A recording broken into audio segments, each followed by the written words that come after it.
Okay, so I hope you're ready. Hold on to your seats because you're about to absorb a lot of information.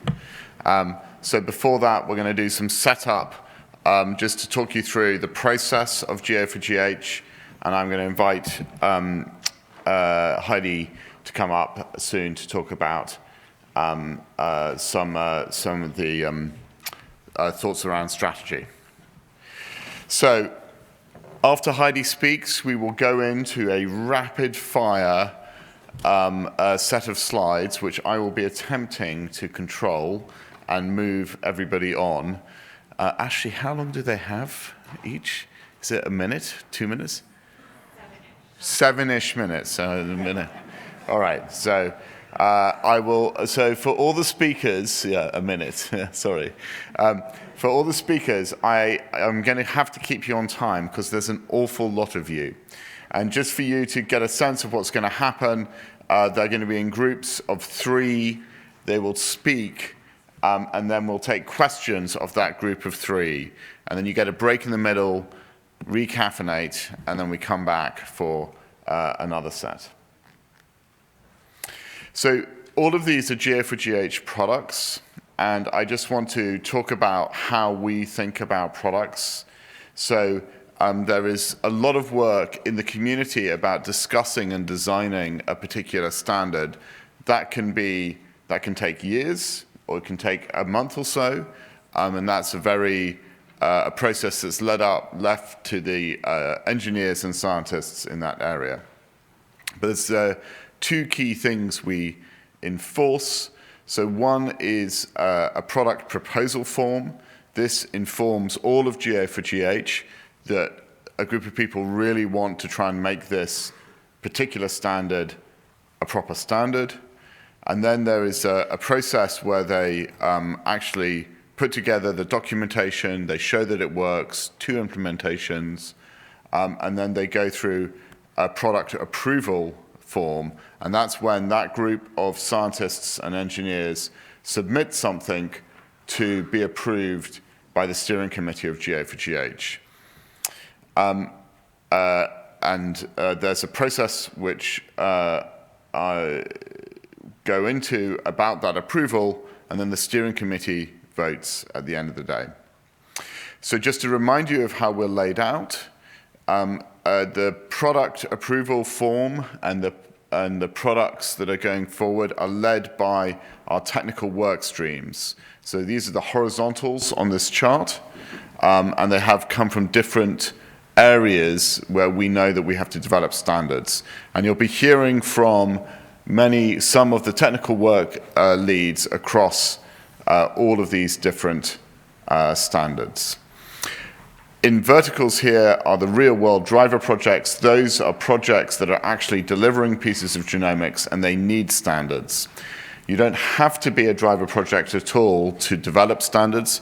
We are a do-ocracy, as they say. So if you just turn up and do stuff, you will be listened to in this process. So you simply have to turn up and say, I think this is an area that I think should be standardized. You want to find a group of you that think a thing needs to be standardized, and then a workstream lead will take that through this process.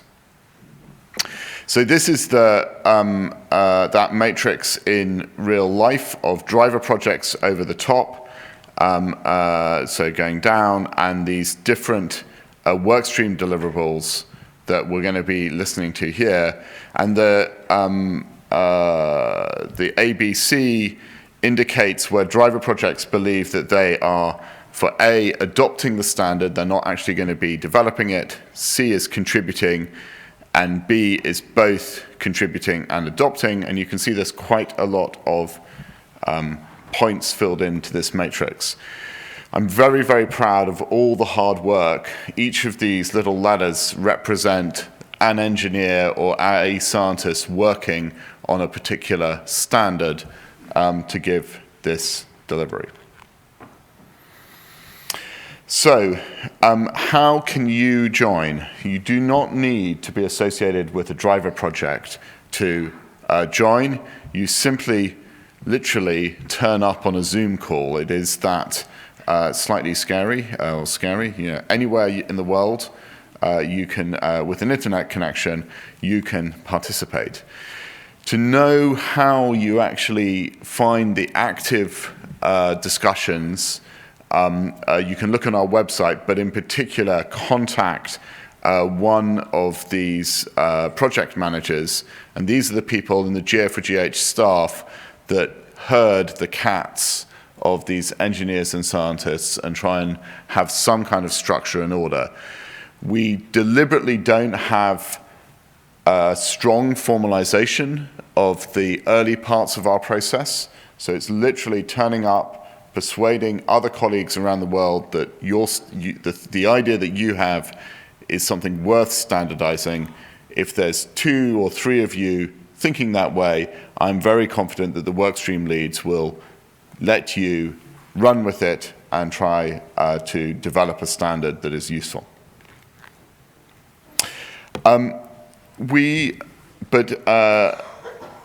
As well as this incredibly bottom-up process of letting scientists and engineers around the world develop standards, we're also going through a more top-down view of how GA4GH standards fit. So we could be in a situation where we have gaps between our standards which nobody has stood up and say, I want to make this happen.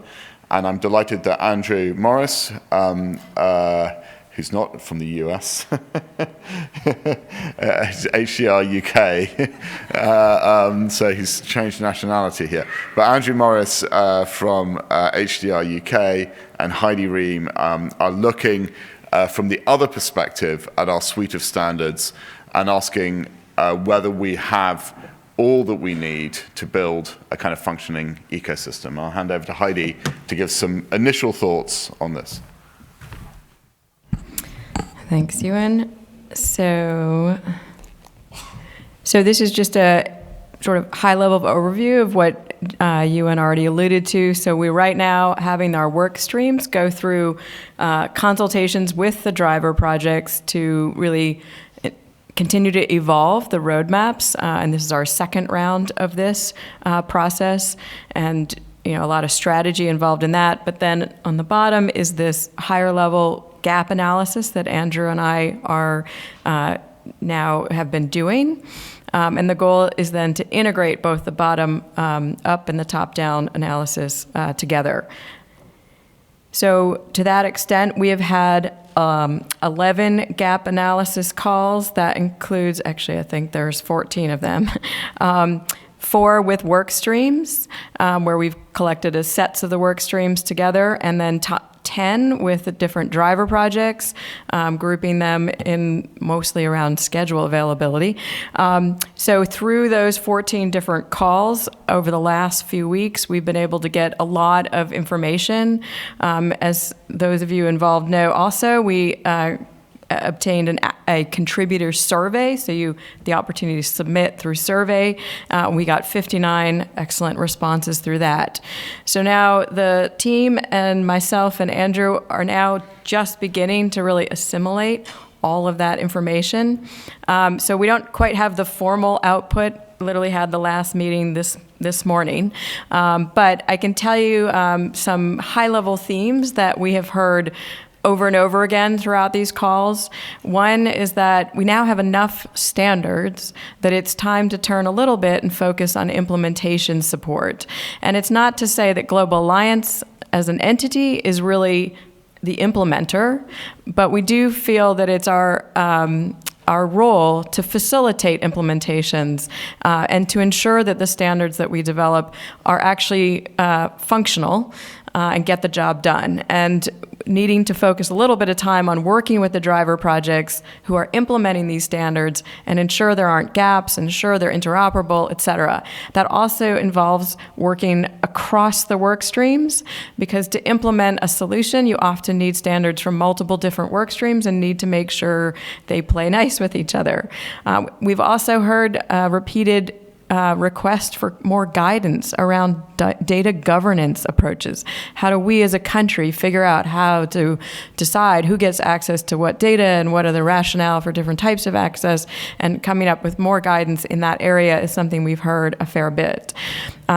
And also, as we put out, an increased focus on the notion of federated data sets and access, the question of, well, what do you really mean by that? I mean, even concerns that we're actually losing the ability to share data as we move too much towards federation. And so we have thought about the need for a white paper really to talk about federation, and there's many different aspects of federation. Is it federation in terms of analysis or access?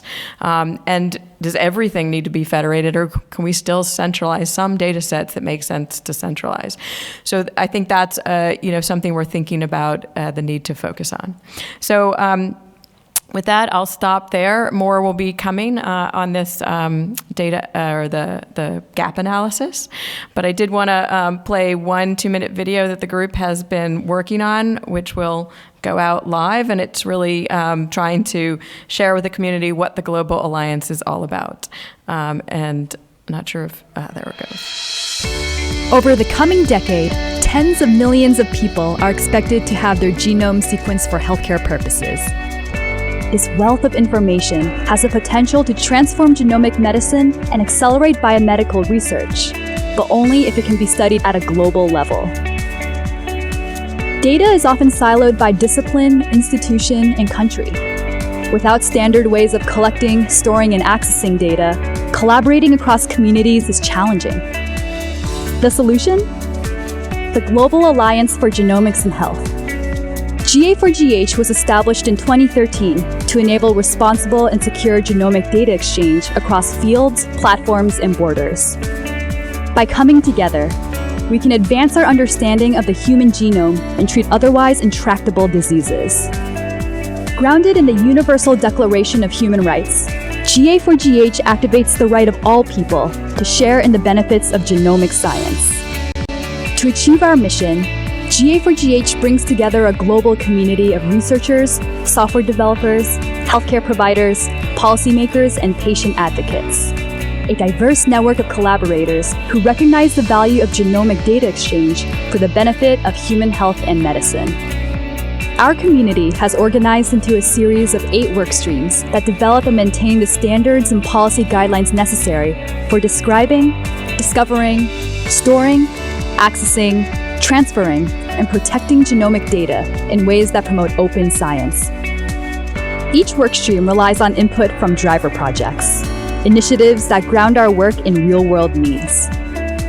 Developed by and for the genomics community, GA4GH standards will enable an ecosystem of data and tools that transcend silos and accelerate scientific progress on human health and medicine. Great work, Angela and team. All right, I'm going to turn it back to Ewan. But I did just want to say thank you to all the people who got on the phone over the last month with Andrew and myself. It's been terrific input. Okay, so here we go. First up, Mike, I don't know whether, should I stay up here and kind of police this? Yeah. Okay, yes. All right. Mike, there is your time. Here is your buzzer. Go. Okay, thank you, Ewan. I'm delighted to speak first here on behalf of a large group of contributors in the large-scale genomics workstream to the htsget standard, which was one of the earlier products approved under the new GA4GH Connect process. Yep.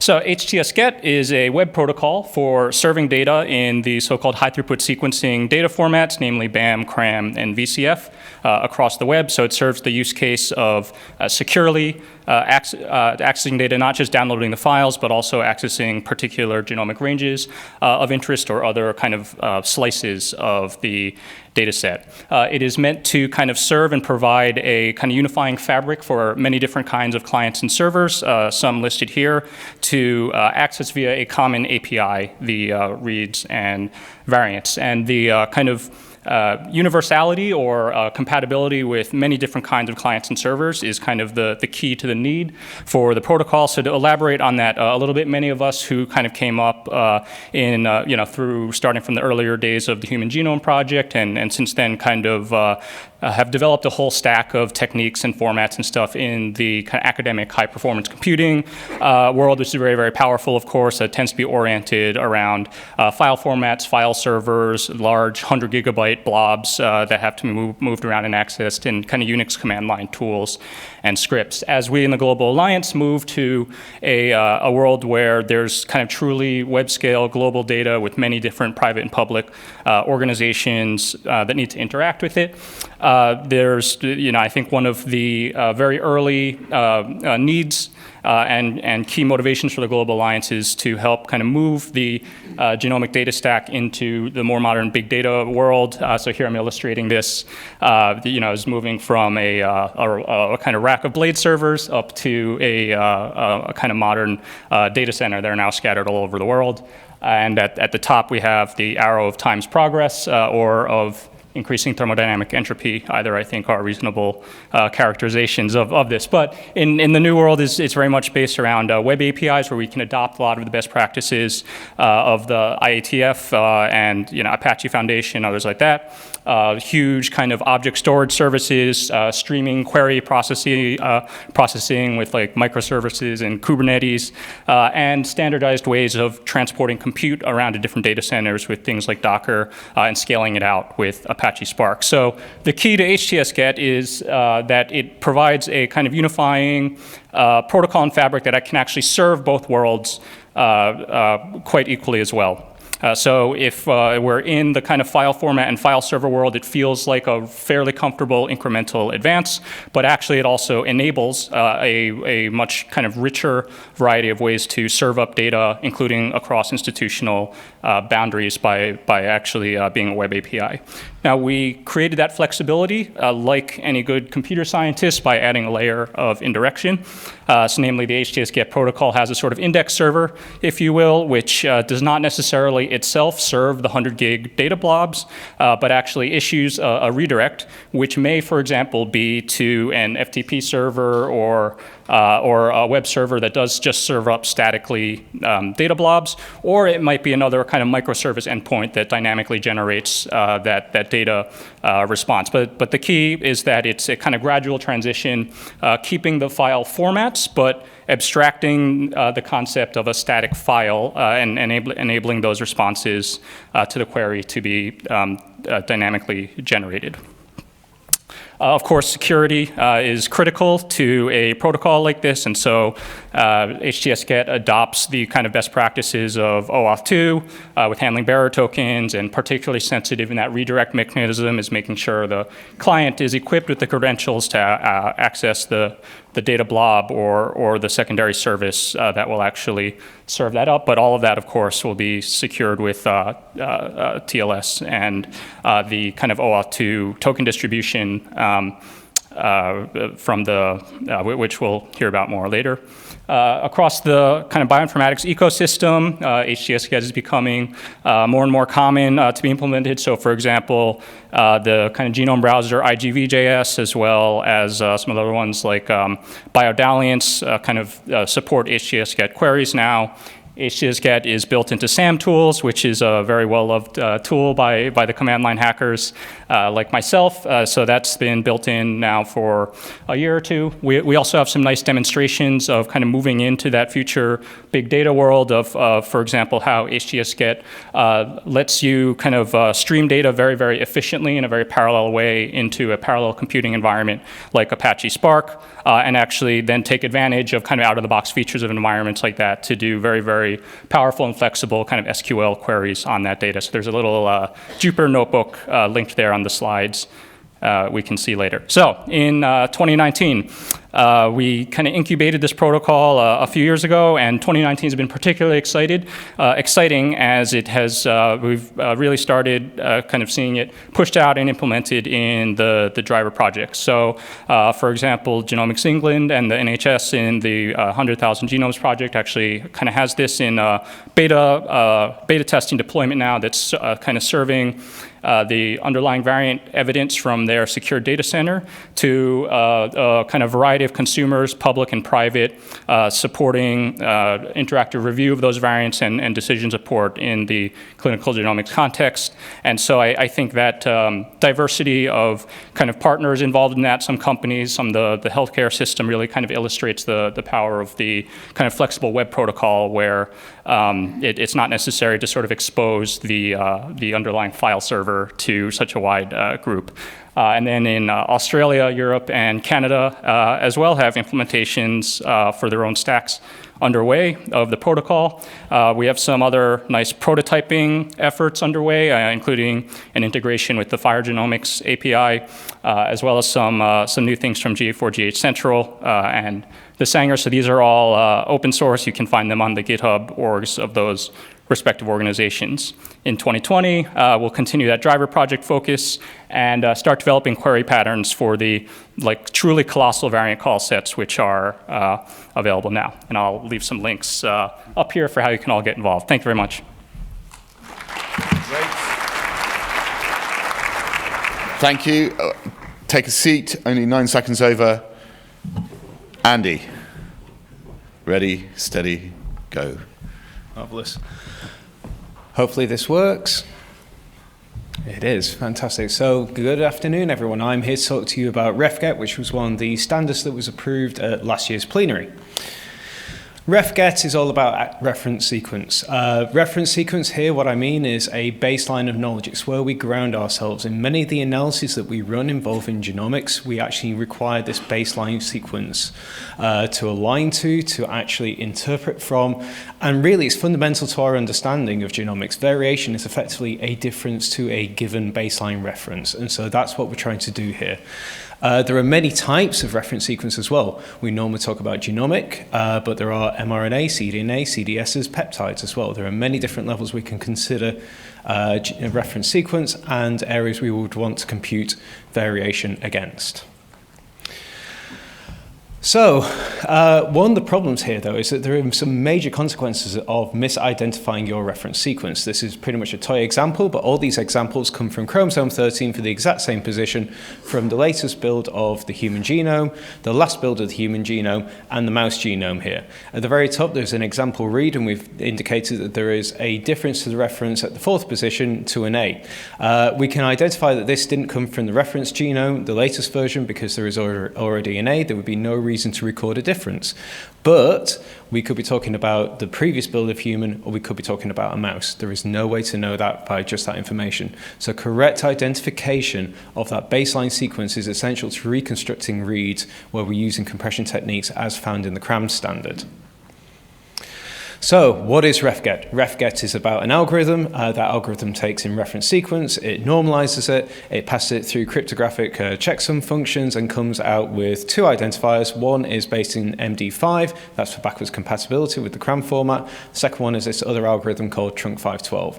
And then we've created an API over the top of that so you can come back in with that identifier and retrieve the reference sequence. So effectively there is a decentralized identifier being created for that reference sequence based solely on the content of the reference sequence. So there is no single identifier issuing authority here. It's by just being itself, it has an identifier. So you can use refget today. There are 2 implementations available. The first is based at EBI, where I am based, and that is the CRAM reference registry, giving access to every single sequence submitted into INSDC. There is also a reference implementation where many of the developments end up at first. That's available to be deployed on any kind of infrastructure. And you can see from the URLs offered there that everything past the CRAM section on the first one and the Heroku app section, the URLs are identical. So part of the work we've been doing over the past year, one of these is making sure that we start to support other global alliance standards and ensuring that the algorithms that we've created actually do work. On the left-hand side here, we have an algorithm which is actually the trunk512 algorithm, which is we take that sequence, we pass it through a SHA-512 function, we truncate down to the first 24 bytes of that checksum, and then we encode. On the right-hand side is the current trunk512, we encode into hex. On the left-hand side is a similar algorithm which is currently being employed by the VR group, which encodes into base 64. And what I'm trying to put down here, what I'm trying to explain here is that the two schemes are actually absolutely identical and they're compatible with each other. On the right-hand side, it's really about confirmation of the algorithms, and we've passed through a dataset base at EBI called Magnify, going through 1 billion peptide sequences, no clashes detected yet. So fantastic, we know that the algorithms work. Another component we've been working on is a serverless version of the refget API. The points to look at here on the right side is the fact that we are storing metadata and sequence in S3 buckets, and then we have a very thin layer over the top based on AWS Lambda functions, which go into the metadata. They find the sequence that you're after. They do a little bit of checking to make sure that your request is good, and then they redirect you off to the appropriate bucket so then you stream that data out. And this is actually going to be deployed next year as part of the AWS Public Dataset Program. The other area we're looking at is a concept called sequence collections. This is really under active discussion at the moment, and I really would encourage anyone in the room who wants to be part of it to really get in contact. So the idea here is that we don't actually perform analysis mostly on an individual sequence. We perform it on a genome, on a collection. And so the idea here is that can we come up with a mechanism that allows us to identify and to come up with an identifier that allows us to say, yes, okay, you were working on that reference genome, you were working on that reference proteome, you're working on that particular group of sequences, we can identify it. And the idea here is that there are a number of things that are important here. Sequence identity itself is important, but then also the aliases, the names you've used in that is also important, because we know that if you don't use the right name, then these data sets are not compatible with each other, and a whole host of other pieces of information as well. And we believe that this can be integrated into the existing large-scale genomics data formats to really enhance them and to improve the situation that we have at the moment. So in terms of the conclusions of the future direction, so if you want to go and use refget, you can do today. Please do. It is already being used by the CRAM format, and it is actually being used by other applications as well. This support for the VR sequence digest is coming online very soon. We expect that to be integrated in soon. And this AWS mirror of the INSDC dataset is expected around about Q1 or Q2 of next year. One project I haven't mentioned is actually reverse checksum identifier lookup. That's a bit wordy, but really what that's talking about is at the moment, to know what the checksum identifier is, you need to have that reference sequence. So really it becomes a catch-22 situation. I need the identifier to get the sequence, but I can only get the identifier of the sequence, and then I need the identifier to get hold of the sequence, and so it basically just wraps up on itself. So this is about breaking that loop and allowing you to go in with a known alias to fetch back that checksum identifier. As I said before, if anyone's interested in joining in on the conversation here, please do. Please contact Rishi, and we'd be really happy to have you on the calls. Thank you very much.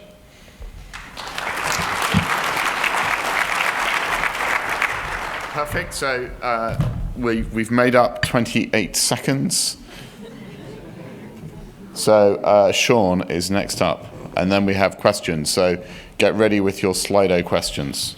Well, I talk quick, so we'll make some of the time here for you. All right, thank you very much. I'm going to talk to you about RNAget, which is an upcoming standard that the steering committee will be voting on tomorrow. So thank you for this opportunity. I'm going to follow kind of the process that Heidi described, and I'm going to start with a proposal, which is really, if we have the genomic data, why do we want to study RNA data? Well, obviously the answer is it's not quite as simple as just going through the process of transcription from the genome to RNA and then later by translation to protein. I'm going to just talk about a couple of things that are in there. First is there are post-transcriptional modifications such as splicing, which is going to modify the resultant protein. And there's an entire regulatory mechanism that's in place which controls the amount of each RNA transcribed from that single copy of DNA. And the abundances of these individual RNA transcripts, the expression profile ultimately influences cell behavior and generates an RNA-type phenotype. So if we see a DNA mutation, as shown here, and we want to study the relevance or the importance of that mutation, we really want to look and see how it affects the cell behavior. Now, if the mutation is in the coding region or any of a number of regulatory exomic regions, then it's going to impact the overall RNA expression. And in this way, it's going to change that expression profile and affect the gene. And so the RNA itself serves as an amplification of, these mutational events and a sensitive readout of genomic activity. And thus can be a phenotyping tool, both at the cellular and the tissue level, as well as a biomarker and a potential therapeutic target. So RNAget itself, what it is, it's a common API for retrieving RNA-derived data at scale. And by RNA-derived data, what we're really talking about is data that's processed, calculated, counted. It's downstream from the aligned read data, such as what you might retrieve through htsget. Our approach in developing the API was to examine our existing driver projects and our community stakeholders for common features and data structures that they have. The effort to harmonize this was designed to improve interoperability, as well as to reduce deployment efforts and keep us flexible enough to anticipate emerging user needs. To address scalability, we decided to deliver the data in a matrix format. Right now, currently, a lot of providers are delivering multiple files, as many as one per sample, which is not going to scale as well as a matrix will, especially if we look at the emerging single cell data. And so our matrix format supports both bulk and single cell, and in fact is critical for the delivery of single cell data. So the overall structure is a hierarchical data structure, which mirrors several that are currently in use. The top level is the project, which whole function is really just to kind of aggregate and organize the studies themselves. And the studies are the main working objects. The API requires that a study be uniformly processed for data comparability. And we currently are supporting, with this release, 2 data types. One is the expression data, which is feature-based, and the other is continuous signal data. The example server here is there to show you that not every study needs to have both data types, and indeed, as we'll see later, not every server even really needs to serve both data types. So these two, again, the first is expression level. These are quantifications, they're counts or calculated values. They're feature-based. In current practice, this is going to be either a gene or transcript, but the API doesn't restrict users in these annotations.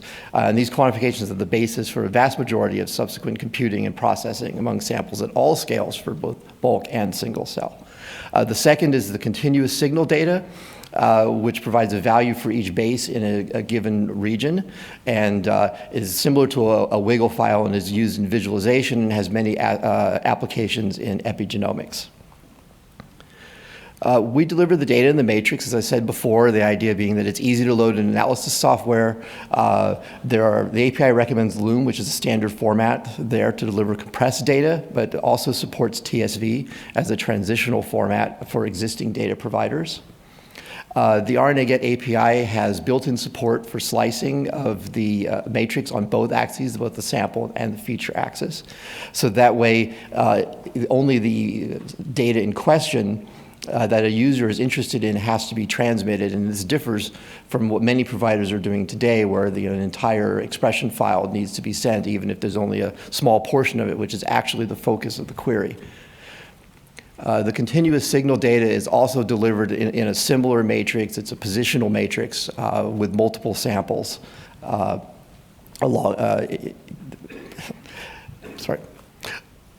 This is the data retrieval API. So our primary users are the large-scale data providers. Shown here are some of our driver projects and some of our active and contributing community members, many of whom have implementations. One of the key features is that the software developers are kind of interested in is the idea, again, of slicing on this matrix, which allows them to ask these very specific questions and retrieve just the data that they want. In the process of doing this, we also developed a testing and compliance suite, which conducts endpoint API testing. It has a test data set to do content testing, and will also generate HTML reports here. You can see both the overall report as well as the detailed report of each individual test which was run. We have several implementations that are already live. We have 3 test servers. The Candig driver project has also created a set of publicly available implementation code on their GitHub, so you can check that out and load it up on your own server. One of our other driver projects, the iHEC data portal, has actually launched their live service as of day before yesterday. And so you can go and look at their data. They're serving continuous signal data for many other projects. And then we have future implementations that are coming from community drivers. Expression Atlas is going to be doing both their bulk and single cell data, as well as the ENCODE project. Thank you very much.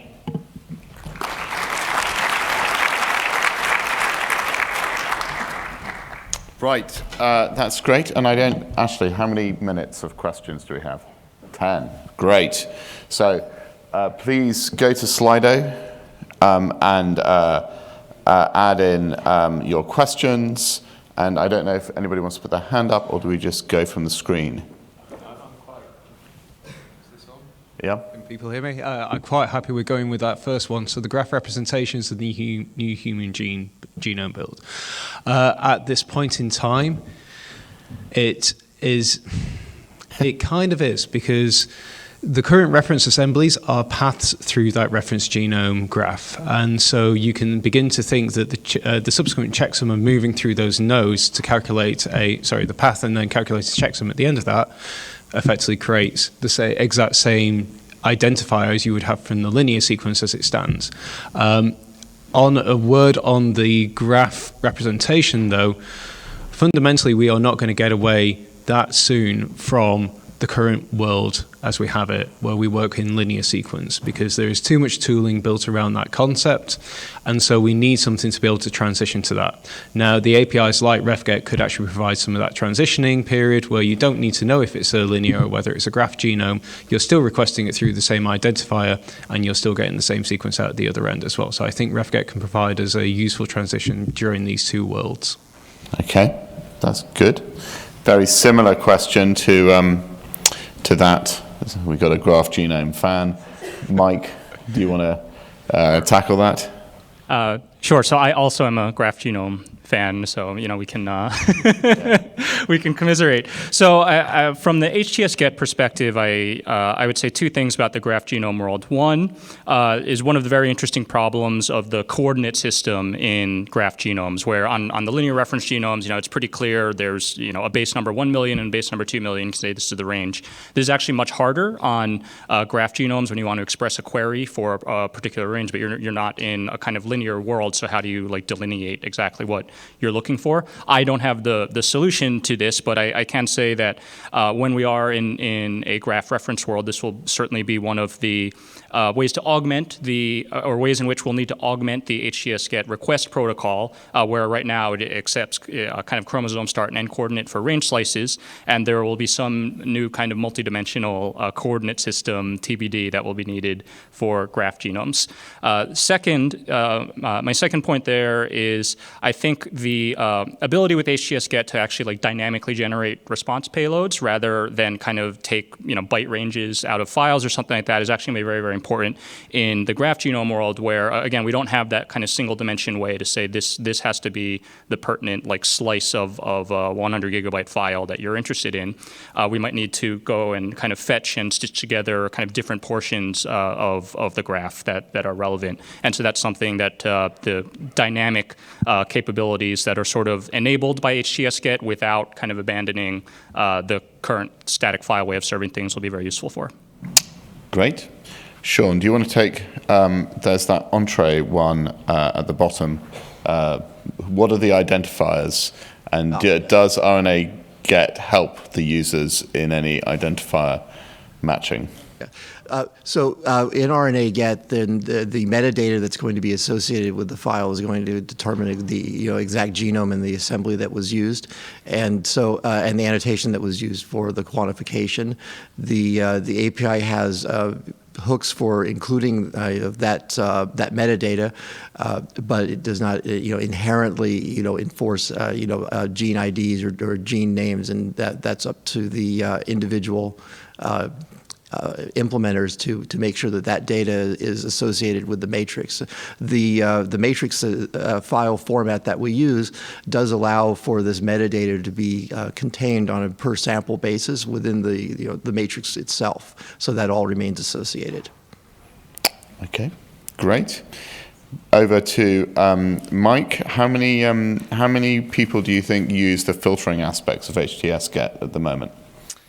So I do not have hard data. My understanding from kind of talking to Augusto and from Genomics England is that the kind of primary driver project use case there is supporting kind of interactive review of variant evidence and decision support. So kind of looking, for example, if there's a proposed de novo mutation and we have the trio sequence, kind of looking in detail at the reads for the proband and the two parents to kind of verify that evidence is good and should actually support that. So in that sense, it's not necessarily moving a large amount of data, but it's moving kind of very key amounts of data across kind of multiple institutional firewalls. So I think is really interesting.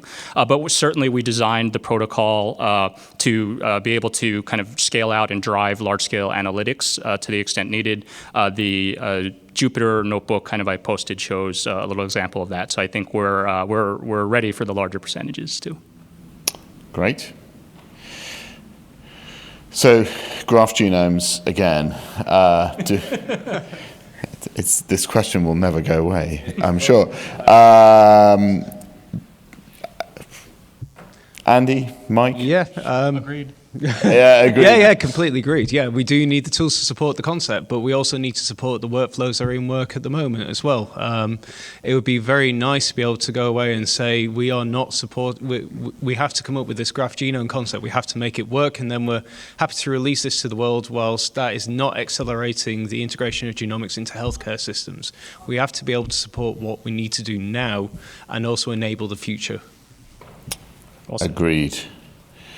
These are great sessions. I love that question. I agree. More questions like that, please. More questions like that.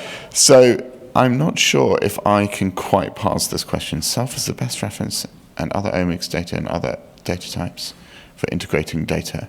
How will we do this? I could try an interpretation of it as best I can do. If we start looking at some of the other fields, so say imaging and the Human Brain Atlas, so yes, okay, in those situations, the individual is the best kind of reference because obviously you are yourself, and therefore any difference to yourself is the important thing here, not just some kind of hypothetical population normalized version of you which you may not be. And we've actually seen this already in some of the presentations about the underrepresentation of certain data sets in populations as well. So in my earlier session today, we had Global Gene Corps presented the vastly underrepresented amount of Indian data and actually the diversity of Indian populations as well. Though those groups, even when I go back to the imaging example, they still had to come up with frameworks to actually provide a reference so they can actually talk in a common language as well. Currently, I think that what we're dealing with at the moment is still this common language, this common infrastructure that we can all talk in at the moment. When we can identify those new systems for talking in common languages again, we can all move to that. Great. And then this is, I think, a question partly to RNAget, but also about going beyond RNAget. I'll field it. Okay, sure. Yes. I think linking it to protein sequence and proteomics, while it's outside the scope of RNAget specifically, I think sheds light on what we need to be doing kind of as an organization for GA4GH. And now that we have a large number of standards that are coming up, as I alluded to earlier, htsget provides the read data that RNAget eventually is dependent on, and yes, and proteomics are downstream from where we are, and I think some effort does need to be made to try to coordinate our efforts here and to make our standards interoperable. Okay, and Sean, would you like to take that last one as well, the other genomic formats like big, wig, and bed, because that's really your continuous format, isn't it? The continuous format is very similar to those. It's optimized for returning a region as opposed to the entire genome, but it is essentially for a region, a multi sample bigwig, and we do have plans to revisit this and try to come up with some kind of a multi-sample big bed or big wig types of data format. Okay, and I think the last question is to Mike. htsget and dropping Partial columns? decoding. Yeah, so this is supported by the protocol with an asterisk that I'll elaborate on. So the request allows the client to say, I'm only interested in the following fields, whether that's BAM tags. And I mentioned in looking forward to serving some of the really large variant call sets, where we're going to be looking at what's the right way to request only a certain subset, say of a particular ethnicity or something like that. However, there is an asterisk, which is that the server on the server side is always sort of allowed to return more than the client that asked for, and the client has to be prepared for that. And that kind of asterisk applies both to genomic ranges as well as to the tags and the fields for that. And the reason for that is to help actually efficient support on the server, where there's a trade-off. If you want to kind of tailor your result to only give exactly what the client asked for, you have to kind of reprocess and retouch all the data and package it in just the right way. Whereas if the server actually has something pretty close to what the client asked for, kind of sitting as a static file on its backend storage, it may in fact be more efficient for just to shovel those bytes back to the client that are already pre-computed, even if it's actually more than the client asked for. So it is supported, but the kind of server is able to opt out of those if it feels that's in the best interest of efficiency overall. Great. So quick round of applause. And right, next up, so thank you very much. We go, we're still at this pretty low level. I'm so glad that question came, that these sessions are valuable, because I do worry that this is a bit too geeky. So thank you, whoever put that in. And first up is, was it you, Catherine? Right, first up is Alexander Senf on crypt4gh.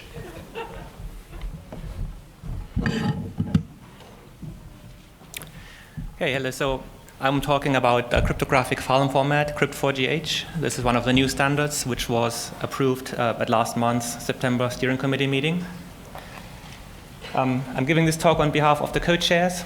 Thank you very much. I also want to mention the current implementers of this format, and also just say thank you to all the people who have helped us to bring the standard to a point where it is now. So thank you very much. So when you're moving from just general bioinformatics data into using human genomics data, or anything that is identifiable to a person, you find yourself in an environment where a lot of needs have to be fulfilled. On the one hand, you have some form of access control that needs to be enforced in some sense. On the other hand, you find yourself in a regulatory environment where GDPR, for example, which requires data security. If you're doing clinical data, you may have to comply to HIPAA standards. And all of that happens in an environment that it's maybe cloud-based, it may be your institutional hardware, it may be a local computer. You have to be sure that your data is secure in that environment as well. So what we're trying to achieve with crypt4gh is making the secure usage of genetic data a lot easier by addressing the points of contact with these aspects. So the first issue we have is when you get data, for example, from the EGA, often this data is encrypted, but the tools you want to use require the data to be in plain text so that it can be analyzed or displayed or something like that. So one thing we wanted to achieve with crypt4gh is to create a standardized file format that can be embedded into the tools you're using, and so you don't even have to decrypt data first. The data is encrypted on your hard drive or on your cloud storage, and you run your tools just as you did before, no need to decrypt first. The second thing is access is given in various ways. If you get data from the EGA, for example, access is given to you on a personalized basis. So a single person applies for access, and that single person is given permission to access this data. It may also be based in different settings on the organization you work for. It may be based on the department you're working at. So there's different ways of how this access is being granted. But the point is that the access permissions do not always overlap the same access permissions to the hardware in which you're using it. So maybe the file system in which you store the data, more people have access to than have access to the data. So we need to find a way to personalize the encryption for this data as well. So crypt4gh allows you personal encryption for one or multiple people. Then if you have data, if you have results and you want to share these results with another person, if you're authorized to do so, you would then again have to think about target encrypting it for that person. So there's a lot of overhead in cryptographic operations that have to be done. So one thing that GA4GH tries to address is that passing on data requires only the change of a tiny bit of information, with the bulk of the data can be passed on unchanged. And then there's a lot of other features that come into play here. So for example, to make it easy to use, the encrypted format we created is byte level compatible with the original data. So there, if you have index files, nothing has to be re-indexed. You just encrypt and you can use it immediately. Both the index file and the data file can be encrypted. We support standard APIs for data access, so you can use htsget, for example, and it sends out GA4GH encrypted data. It's fully randomly accessible, so any way, you don't have to read an entire 100 gigabyte file beginning to end. You can just go to the point you want and it decrypts just that bit. And so it just, all of these aspects of using cryptographic information is tried to make it easier. This is then in a sense how it looks. It mirrors what envelope encryption scheme does. So you have a very personalized header, which is personalized for the person who has access to the data. This unlocks the key to then access the data itself. And if you want to pass the data on to a new person, all you have to do is create a new header or add a key to an existing header, and then you can pass on this file and you provided access to another person. If you're curious about the details, I'm not going into that right now, but there's a poster out there, so please come and talk to me at the poster session if you want to. At the moment, we have, so what we're looking forward to is really to enable you to use the data with analysis tools as is. So one of the focus points that we have is to enable the common libraries that exist to directly read the format without having to decrypt it. So we're having an htslib plugin, which allows you to build a SAMtools instance, which can read the data and write the data directly. I've created a fork of htsJDK, which allows you to open a seekable stream that directly reads encrypted data, and also a GA4GH output stream, which allows you to write the data in encrypted format. In addition to that, we have standalone tools to let you use the format like in a traditional encryption format, so you can just encrypt or decrypt without any usage, just like a standard tool would do it. And then there's some documentation that is either already out or out very soon. One of the questions we often get is, if I do use encrypted data in my analysis, what sort of impact does it have on my runtime of the program? So we tried some early benchmarks. However, these come with a few caveats in that they are very early benchmarks. But what we are seeing typically, so we used the NA12838 BAM file from ENA, which is a 113 gigabyte file, just to get an idea of what a large data file it looks like. It takes about 10-11 minutes to encrypt. And when we try to simply go through the file, to read all the reads in this file beginning to end, the overhead, so it increases the runtime from roughly 37 to roughly 44 minutes, about 18% overhead. We tried the same thing with the Java implementation we have. Here I'm trying to add querying to this, so I created 1,000 queries within chromosome 20 and then just accessed all the data that the queries returned. And I'm seeing about a similar overhead of 20%. So that's sort of what the early implementations can expect. But keep in mind that this overhead only applies to the data access. So any analysis tool you're using would then use the data. So the percentage-wise increase in your runtime would be less than this. Where we are at the moment, so it's been approved just last month, so we're trying to get the word out. We are working on publications, both to show the technical details of the implementation, but also we are trying to look at what is the impact of using this format on the regulatory frameworks such as GDPR or HIPAA, for example. We are working on implementations. We're trying to optimize the implementations we do have. And yeah, it will become a standard for the EGA at some point, but we have to work on making the implementations right first. And that's what I have. Thank you.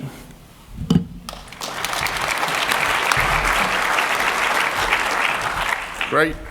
Sticking to the file format theme, over to Rob on CRAM. Yes, where's the... Oh, there it is. Yes. Thank you. I'm Rob Davies. I work at the Sanger Institute. hopefully I'll get on to the next slide. Thank you. And I work on SAM tools, but I'm going to talk to you about CRAM. So the real heroes of this story are the file format maintainers. There they all are. All our formats are open. They are free to use. If you want to join in the fun of developing them, then you can go to that GitHub repository and add your issues and pull requests.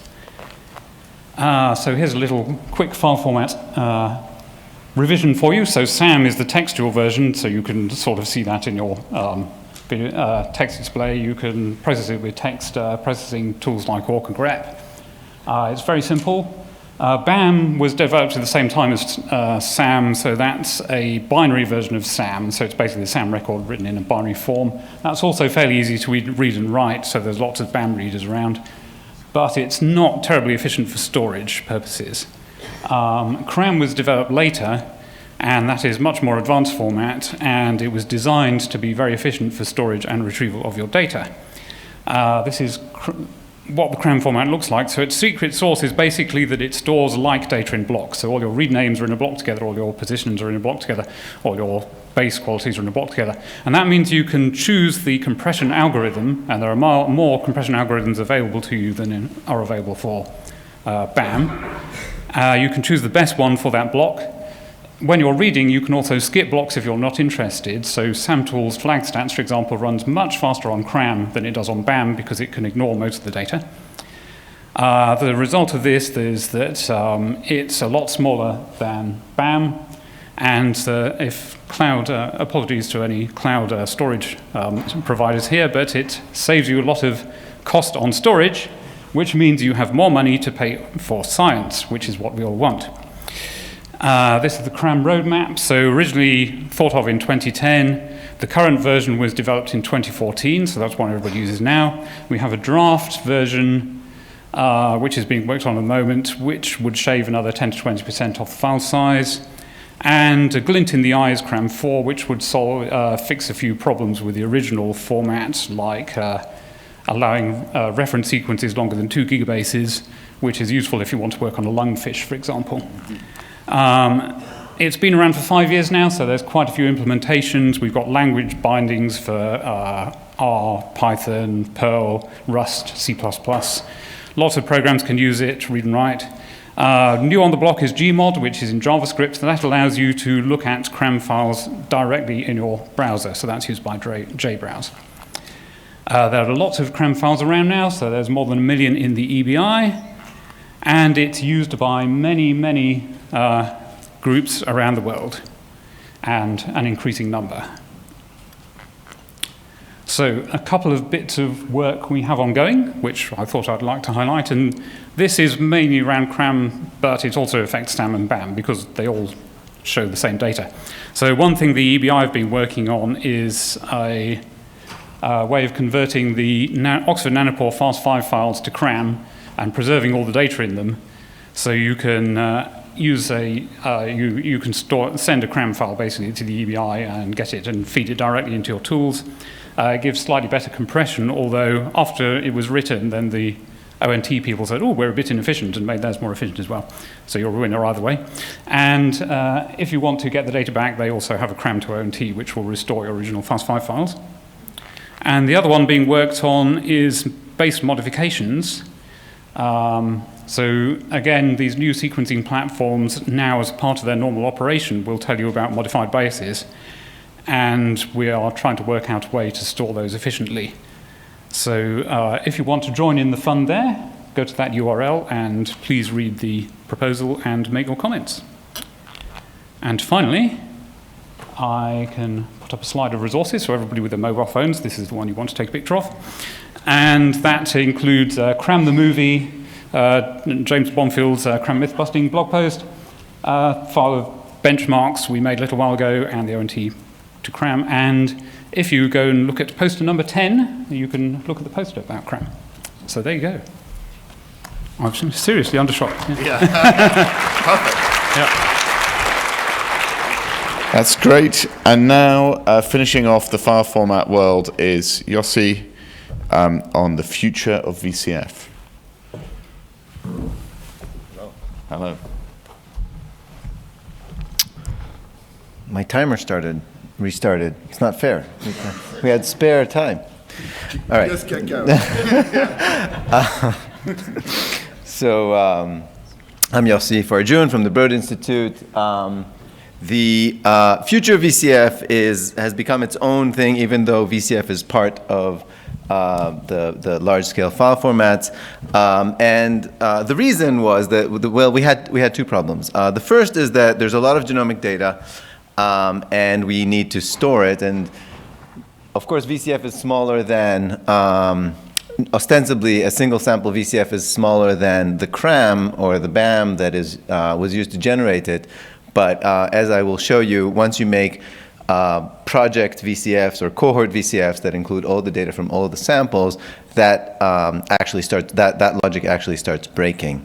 The other problem that we had is actually a really great problem to have, is that people have been doing lots of cool stuff with genomic data, and they've been thinking up things that we could not represent in VCFs. And so stop doing cool stuff. No, just kidding. We will fix VCF so that we can express the cool stuff that people are doing. And I have an example. I don't know if people can, the font is rather small, but this is courtesy of Daniel Cameron, showing a chromothripsis event across 4 genes, and which includes 7 chromosomes and over 20 segments, representing that. It's great that he is able to figure out what the chromothripsis event is. We don't really have a good way of actually writing it down right now. So he can express it. He knows what it is, but VCF doesn't let him write it down. So that's not really good. Wrong button. Here we go. So how is getting a lot of genomic data a problem? Well, these call sets are getting really large. We're having groups of hundreds of thousands, and people are looking into millions of samples. For example, the UK Biobank, all of us, and other national level projects. And what we have learned is that the VCF actually grows unlike n. It grows like n to a power greater than 1. It grows somewhere between n to the 1.4 and n to the 1.5, which, if you look at the graph, the triangles that are just at the bottom over there are just the sums of the GVCF, so they're growing linearly with n. And if you look at the diamonds, they're growing much, much faster, and that's only going up to 14,000. This is the size of Nomad when we chopped it down back in the day when we noticed the problem. This is much, much bigger than when you look at the Nomad that was released last week, with that was generated with over 100,000 samples. The distance between the linear sum of the GVCFs and the size of the VCF is huge. The two reasons for this, just to remind people who are not understanding exactly how we're getting more data than we started with, we need to write the probability likelihoods for each genotype in a multi-allelic site, and many of these samples didn't have any information because they were referenced, they were homozygote reference, and now suddenly we need to put information there because one sample has a rare allele in a million samples, and we need to say, for each one of those other million samples, what is their likelihood against a mutation of that kind? In addition, there are highly variable sites that give us many, many alleles, and the PL array grows quadratically in the number of alleles, so that exacerbates the problem even further. All right, so kind of switching back and forth between the cool things and the large data, just to keep you on your toes. The plot over here is, the image over here is trying to call variants in a family that has a large-scale deletion or duplication. The top part is a deletion, the bottom part is a duplication. It's kind of hard to see from where you're standing, but this is a study from trying to even write down what's going on when you have a high copy number and variants, and you want to write down which variant belongs to which copy, and you want to phase this across. Even if you have the trio, you have the family or the family structure, even though you've figured out what the phase information is, VCF does not actually let you write it down properly. So one of the other things that we wanted to express in VCF is the last point that I wrote there, I'm going to start with there, to phase non-diploid genotypes. we wanted to be able to filter samples, but leave them in. So just like we do with variants, right? We want to say this sample is filtered, but here's all the data they had. Maybe you want to look at it even though we think it should be filtered. We want to be able to express relationship between samples if we have a trio, if we have some experimental design. And we want to be able to call complex SVs like the chromothripsis example that I showed before. So here's a lineage tree that we use in an experiment, in a paper that we're about to publish, that the experiment discovered this lineage tree. We want to write that lineage tree into the VCF so that the VCF and the lineage tree is a self-contained unit. So we want a way of doing that. So we have proposals for all of these. We have proposals for how to sample the filter status, the relationships, the non-diploid phasing, and the fully paired SVs. There's a healthy discussion going on about those proposals, and we think we can merge them relatively shortly. We don't actually need GA4GH approval because this is already a product that exists, and we're not doing a version change. Regarding VCF, the problem is a little bit hairy. I'm not sure I can tell you all the details in the 15 seconds that I have left, but there were several solutions. We've kind of chatted between ourselves about all the different proposed. Here's one proposed solution from the Hale team at Broad. As you can see, the orange dots are actually sublinear to the triangles, so we can write down a solution that takes less space than the sum of the GVCFs, which is pretty cool. I'm not going to talk anymore about this slide.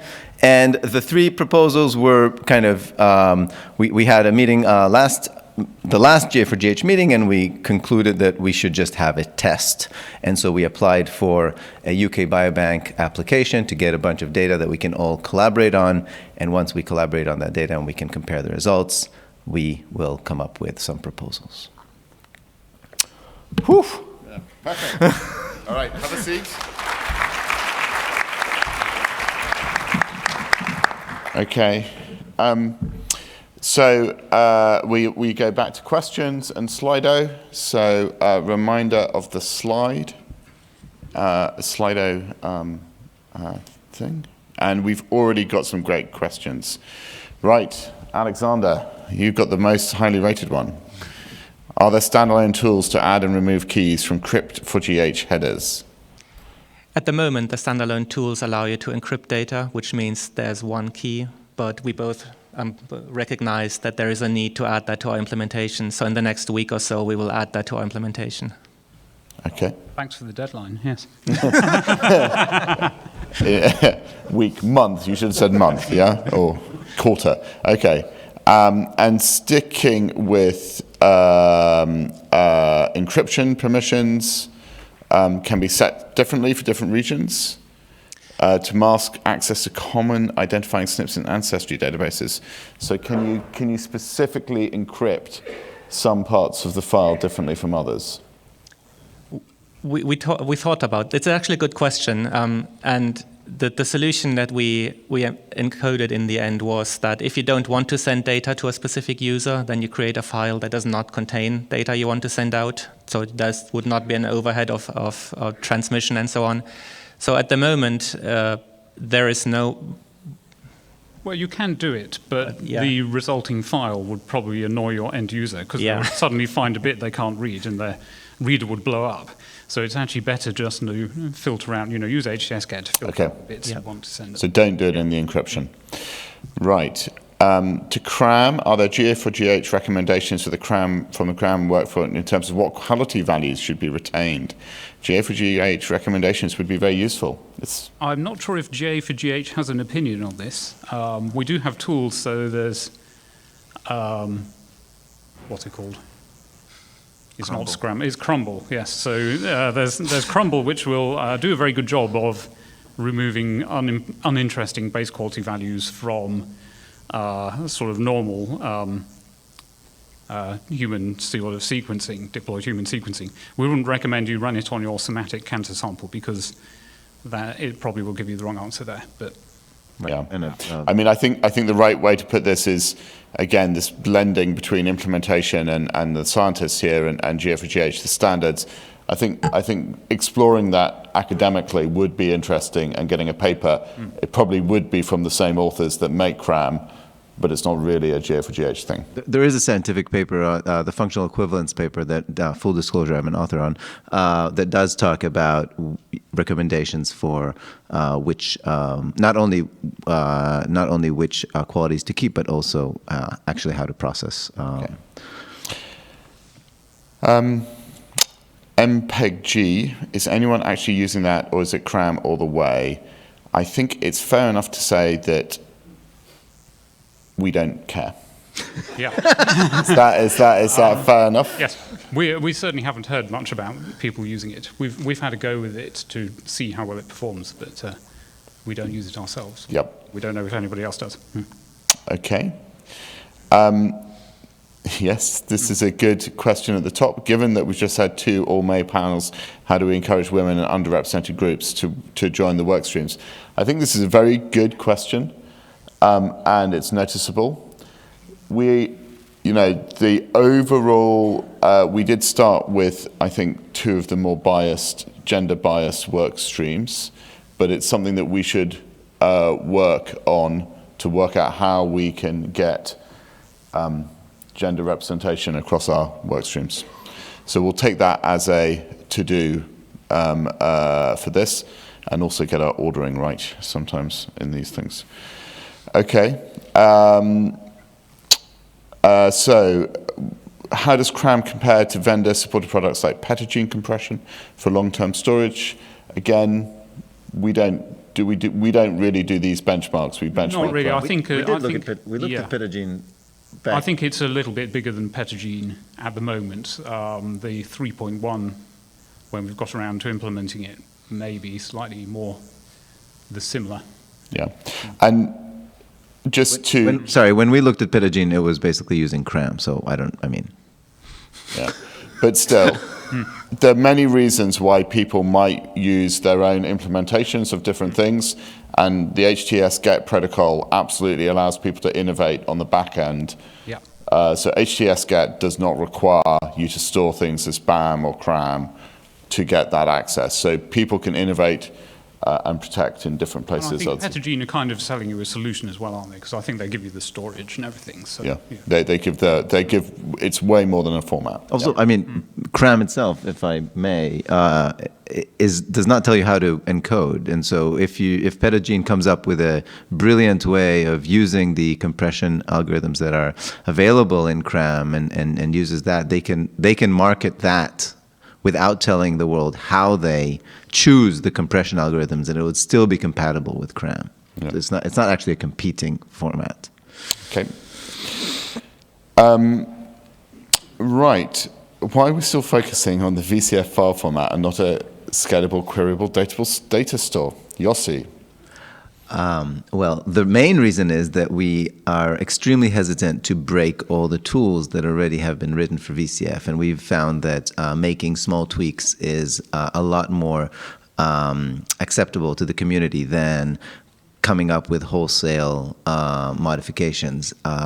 If you, whoever asked this question, feels like you can drive the community to adopt a new format entirely, I applaud you, and I would love to have you in the future of VCF.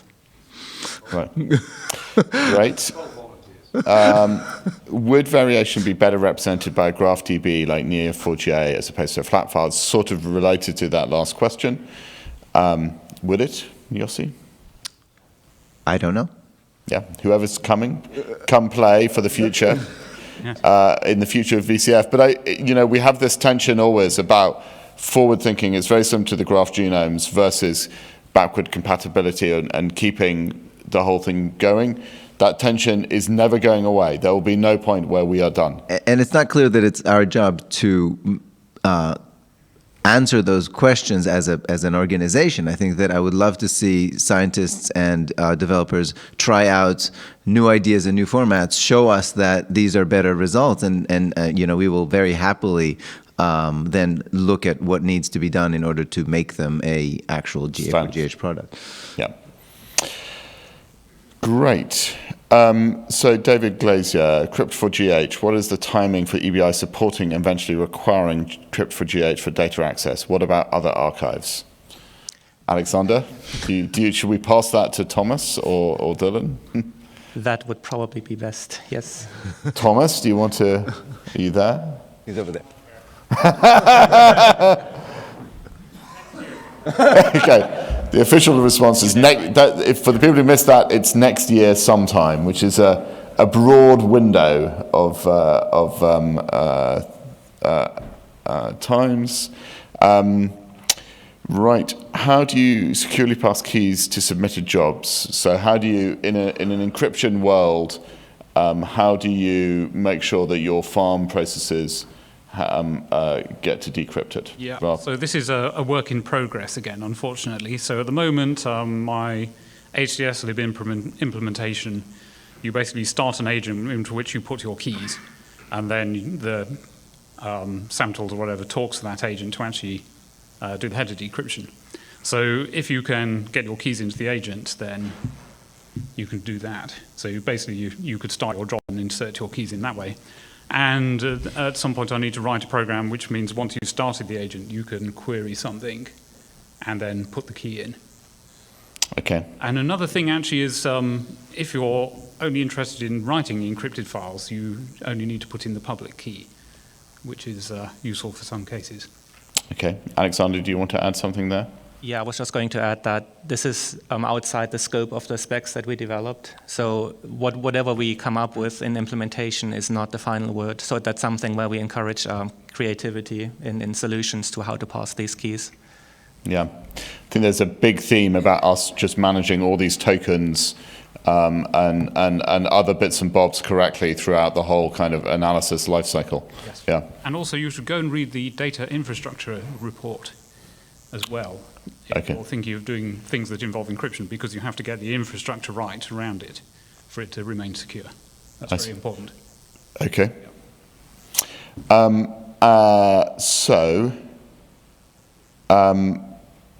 Back to that top one then again, how can one handle revoking someone's access to Crypt4GH encrypted files? So how do you revoke? Well, once you have the file, there's no way for us to revoke access to you. So what we're trying to achieve is to give you the data and it remains secure in however way you use it. What we did not address, at least at this point, is once we've given you the data, how do we prevent you from accessing it? So that's outside the scope at the moment as well. But it's certainly something we can look at for the future. Basically, it's impossible because if you can read the file once, you can store an unencrypted version. So once you've given somebody the file, you have to trust them to look after it properly. And I think this needs to be put in the context where currently people take encrypted files and then decrypt and leave the decrypted files usually in plain text on the servers. So we're not solving all problems with this encryption, but we're just making the existing flow more secure around this. All right. The answer to the next one is, yes, it is lossless in its default mode. And the answer to the next one, I'm not sure if we've got that in CRAM 3.1, but we've probably certainly thought about it. All right. The compression it uses at the moment is actually very similar to zstd. Okay. And then let's have the last question. We're running slightly over time, but comment briefly, Yossi, on the alignment of VCF and the variant representation working group. Well, we met to discuss how we should be aligning, and we came up with some interesting points of contact. I'm not sure that I can say much more about it,